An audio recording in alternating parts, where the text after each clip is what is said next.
Hi everyone, welcome to Isles Gaming. I'm here with my friend Indiana Rye. In this video we will be covering the E3 Expo event of 2017. If you are watching this from my channel, please make sure to subscribe to the both of us. All the links are in the description below. Also make sure to comment what you enjoyed about the event and also comment who you thought won E3 2017. Okay, so first of all we're going to start off with Ubisoft. Ubisoft was quite interesting. We had a few gems in there. First of all, Mario plus Rabbids Kingdom Battle. What do you think of that?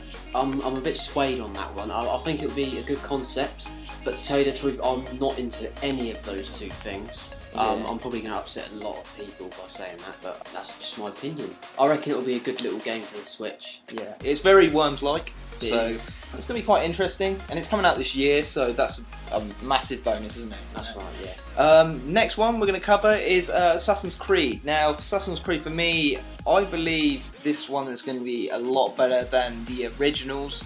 Just for the pure fact that I never really got into the older ones. This is going to be more of a sort of Origins type thing. I know they briefed us on it a little bit. Obviously they're bringing new stealth mechanics, so you're going to see a lot more new stuff. Are you excited for it? Or you? Kind of. I mean, I wasn't the same.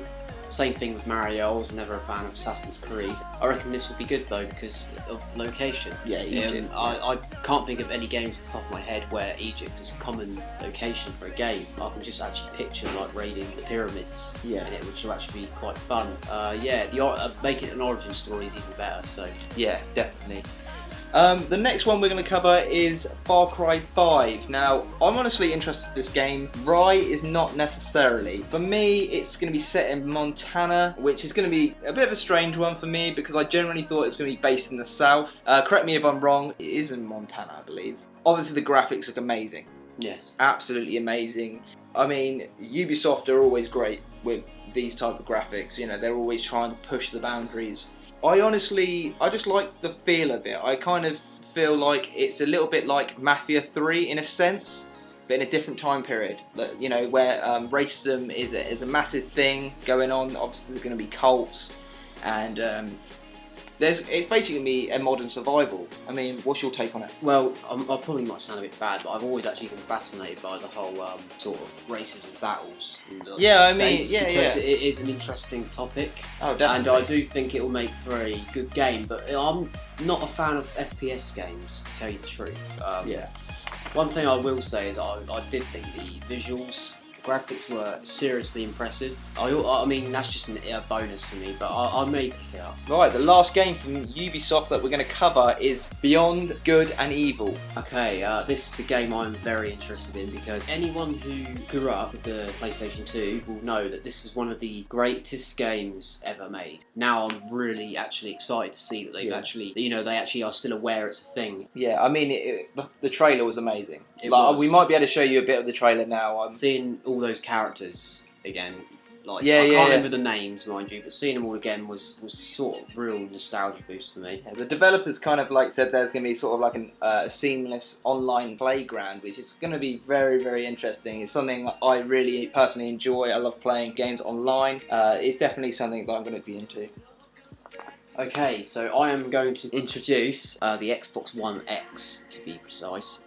It's actually not that far away, November the 7th, so it's just around the corner. Me and I all sort of went over it and decided, is it really fair to release this, seeing as the PS5 is sort of... Yeah, see, this was the massive topic for a lot of gamers. If you're an Xbox consumer, you may even see the next Xbox out in the next, 2 years, which is, I think that's kicking the teeth for anyone who is a Microsoft fan. I might be wrong. I don't know whether it's just sort of gathering as many fans or just trying to sell out very quickly. Yeah, I mean, it is sort of like a jab in the chest a little bit. Yeah. I mean, with the specs, we've got the specs here. Obviously, you've got 6 teraflops GPU, clocked 1.147 gigahertz. I mean, that's pretty impressive. 12 gig of GDDR RAM memory. I mean, that's huge for a console. Obviously, you've got 326 gigabyte of second memory bandwidth, and also to actually add to this, they're bringing back Crimson Skies. So, well, I say they're bringing back Crimson Skies. They're just basically be porting it over. Yeah. I personally really liked Crimson Skies as It was well. actually a game my dad had. Yeah, it was a great game actually. Got here. I'm quite intrigued by Metro Exodus. Obviously, you pointed out it was like Fallout. Yeah, no, it had a very... The trailer for it was very Fallout-like. I'm not obviously saying it is Fallout, I'm not saying it plays like Fallout, or anything like that. I just feel that it looks like Fallout. I'll probably actually end up trying that game out because I wasn't hyped at all. I wasn't excited at all about the last. No, I didn't really get into Metro. I didn't really get into Metro much. Nah, to be honest with you, that was another thing. We're going to quickly cover Minecraft. I know some people will be like, "Oh, what?" Minecraft's also going to be. This makes me laugh. It's going to be in 4K. A lot of you might go, Minecraft in 4K? Like, what's the point? Like, I know obviously some people who play Minecraft might be like, "Oh, this is amazing," but for me, I personally just think, you know, Minecraft is the way it was just simplistic, but just very good at the time. And it was just fun to play, whether it looked good or not. It was just blocks at the end of the day, you know. So that's all we're gonna say on that one. Other than you can play it on everything and your microwave, you might as well. You know what I mean? Like, I'm looking at all the things and I'm just going, oh yeah, like, you know, you can play it on this, that, the other, and I'm just thinking, what are they gonna make it play on next? Like, you know, it's Minecraft. Yeah, well, you know, it's blocks. What can they do? Yeah. Next is Crackdown 3. Crackdown 3 for me is going to be a very interesting game for me. Terry Crews was in the trailer, which I absolutely love Terry Crews, especially from White Chicks. Obviously, everyone knows who he is. If you watch White Chicks, you know exactly who he is. I like the originals. I like the 1 and 2. So for me, Crackdown is going to be up there. Whether it's going to be a good game, I have no idea. I know there's going to be more explosions, more guns, everything like that. It's just going to be basically Crackdown with just everything else. Okay, next up is PlayStation. For the PlayStation, I'm just going to point this out right now because I know that I'm probably going to forget in this podcast. PS Vita. Where the hell is the games? I've honestly come to the conclusion that it's dead and buried now. Like, I know VR has come out and obviously they want to sort of promote that as much as possible and get it out there. I just feel like PS Vita for me has just let me down. Days Gone. What do you think of Days Gone? Days Gone, to tell you the truth, I haven't actually read up a lot about this one. Yeah, there hasn't really been too much about it. You've got hordes of zombies.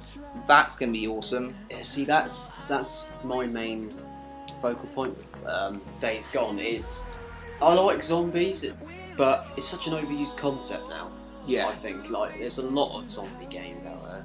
Absolutely, I totally agree with that one. But now it's just been done to death now. And Absolutely. I don't know how to feel That's about the it. big problem at the moment, though, isn't it? Like, no one really knows what's a good zombie game these days because obviously there's so many out. I mean, I like this game. I like the look of it because obviously you've got the bike character.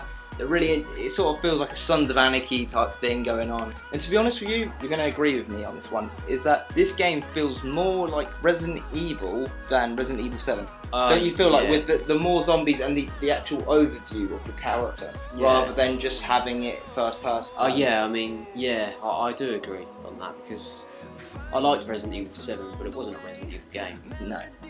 I honestly think that. I think it was more for the VR. I think it was just a selling point of VR. Once VR dies, I think Resident Evil would probably go back to its original roots. If they released Resident Evil 7 as its own original game, fair enough. Yeah, absolutely. Putting the name of Resident Evil on it, no. Right, next game is Shadow of the Colossus. Now, obviously, you got a massive briefing on this. Yes, everyone knows this game, the original that is. It's another one considered one of the greatest games ever made. The bosses are actually probably some of the most creative bosses I have ever seen in a game. I do really like this game. This is something that I'm definitely going to buy on day one. I'm definitely going to buy it. I mean, I love this game, like on the PS2. Well, this game is going to be released in 2018, so that's definitely be something to wait for. Next is Call of Duty World War 2, and I'm excited for this. This is what we've wanted for a long time. Whether you're a COD fan of the new or old, this is a COD game that is really going to define where this franchise is going. We want to be engaged in warfare. This the whole point. You know, when we play GTA, we don't want to be going to work. You know, we don't want to be waking up in the morning and feeling like crap. Why do we need it on Call of Duty? Yeah, I mean, one of the main reasons I actually play video games, not just to have fun, but it's actually to escape reality. Because in a game, you can do what you can't do in real life. Yeah. Unless you're an idiot and you shoot. Yeah. Right. Yeah. We'll just go. Yeah. We'll just leave that at that. Yeah. God of War. Honestly, I'm not a massive fan of hack and slashes until now. Seriously, I looked at the trailer, I saw some stuff last year, and I was hyped. I was hooked from then. For me now, I'm just waiting for this to come out and see what it's like. Because I just generally didn't really like God of War that much. A lot of my friends were like, you don't like God of War? Are you crazy? You know, you're a PlayStation fanatic. Shouldn't you be... It's like you know, like, have to like it. I didn't like it. I love Greek mythology, but I haven't found any games I enjoy in that particular time zone. I actually think this one will be really good. Yeah, it just looks really good. I personally think the mechanics of the gameplay, it looks fluent. It looks really nice, like it's meant to be like that. Honestly, that's how I feel about it. Right, this is the one that we both are really excited for. Yeah. Really excited for. And that is Spider-Man. Honestly, this Spider-Man game is the best looking superhero video game that I've seen. Looks so dynamic, so like free flowing, like web through a whole. Very cinematic, very fluent. I think it'd just be good, especially me not being a Marvel fan. Yeah, I'm a huge Marvel fan. See, you got the best of both worlds here. You got the DC dude, and then you got the Marvel fan over here. There's also something that sort of popped up in the trailer, which if you've seen any Easter eggs recently on YouTube, you would have seen that people are saying the end of Peter Parker and the start of Miles. Now, if you don't know who Miles is, he's basically the next Spider-Man, and I just honestly think if they can do something like what they've done with Batman to Spider-Man, it is going to blow the bloody lid off. If they can, Arkham Knight for me is a flawless game. If they can do the same with this Spider-Man, happy days. Yeah, definitely. Okay, I am going to present Bethesda. This for me was absolutely disappointing in every which way but loose. Yes. For one, there was no major franchise installments for either Elder Scrolls or Fallout. One thing that we can say that is really impressive by Bethesda, they haven't let us down completely, and that is because they're bringing back Quake. I mean, yeah, Quake's going to be an interesting one. Bringing it back, obviously it's going to really help the franchise. I think Quake could just be as popular as some of the big names today, which is like Overwatch. It could be just like Overwatch, which would be quite interesting. Also, something that we didn't pick up on is they did obviously, even though we said about the Elder Scrolls, we were actually talking about how disappointed we were because it wasn't Elder Scrolls 6 that wasn't released or wasn't announced or wasn't present at E3. Because obviously they've been working on Elder Scrolls Online Morrowind. Right, next up is EA. EA for me is a mixed bag, but for the good part of it is very, very good. My first one is obviously going to be Star Wars. Now, Star Wars for me looks insane. Like, honestly, is probably the best looking one that I've seen in terms of gameplay. EA really knocked this out of the park, and I know that Battlefront, obviously the reboot that they did, looked amazing. Like, even that one looked amazing. I remember playing online. Yeah, which is quite interesting because they've sort of been under the radar for a while. This is supposed to be a link as well between the storylines, so that's definitely going to be quite interesting. The disappointing thing for me of EA, and I know obviously you're not a massive fan of sports games, Madden and FIFA. Honestly, these two kind of let me down, and the only reason why they let me down is because all they had shown was the story modes. Now, as much as the story modes are going to be really cool, especially for Madden because they're incorporating college football, which is really awesome for me because college football was my favourite game on the PlayStation 3. It was my favourite game all the way through. The story mode for this game will be called Long Shot, and I don't know whether it's just a cheap shot just to say, look, we can't get the rights, but we're just going to throw in a college team just to sort of go, look, we can still do that. And I just generally think, you know, I want to see the whole thing, man. You know, I've been waiting so long. I know the community of Madden and the NCAA, all their fans are screaming out, please, please bring back college football. I know even Snoop Dogg got on board and wanted this game back. That just shows you that big names like that, they want this game back. And obviously, it's all up in the air because obviously the courts had taken the game down and they said, look, you know, unless there comes to an agreement where you, obviously EA and obviously NCAA, sit down and make a deal. But I think the bridge is just, it hasn't mended as well as what they wanted to, and I just honestly think that we might not see one in the next. We won't see one anytime soon. That's all I'm going to say about that. For FIFA, Alex Hunter again. I don't know about that. Like, Alex Hunter again, it didn't really intrigue me, the storyline, to be honest with you. I felt it was very linear. Didn't really. It's just very boring. Very boring. I mean, you could turn around and say there was a lot more dialogue than what 2K do with their stories, and there's more options. But I just found it quite boring. I didn't think that it was going to sell the game. They generally think that the story mode is generally going to sell the game. It does not sell the game. I can tell you that for sure. It's always about mechanics. It's all about the way the players move, the way the ball moves. You know, we want to see realistic football, whether it's American football or soccer. Obviously for Nintendo, right, so this is your big part. Nintendo. Okay, I'm a Switch owner and there's no games out for the Switch, but they did reveal some, mostly Pokemon. Of course, everyone knows Pokemon Sun and Moon came out last year. They're bringing out, people call them the sequels. I guess they are. I like to call it the limited edition version of those current gen games. Yeah. You know, like you had Pokemon Yellow, Pokemon Crystal, etc., etc. People are up in arms about this because it hasn't even been a year since the original releases of Sun and Moon, and they're already bringing out Ultra Sun and Ultra Moon. And what new mechanics are featured? I can understand where people are coming from with that, but obviously being a huge Pokemon fan, it doesn't faze me in the slightest. No. Another game they introduced, which was, I'm actually glad they've done, because they foolishly released this game pretty much at the end of the Wii U's life cycle, was Pokken Tournament, but the DX version. Yes. There are actually some new features. I did see the trailer for this. New Pokemon, I believe. 5 new Pokemon. Yes. I believe. I'm trying to think of the day when they release every Pokemon. That would be a fun game over. I don't think that's ever going to happen. Not in this. Not in the life cycle of our consoles at the moment. No way. But a lot of people said again, you know, they're just re-releasing an older game.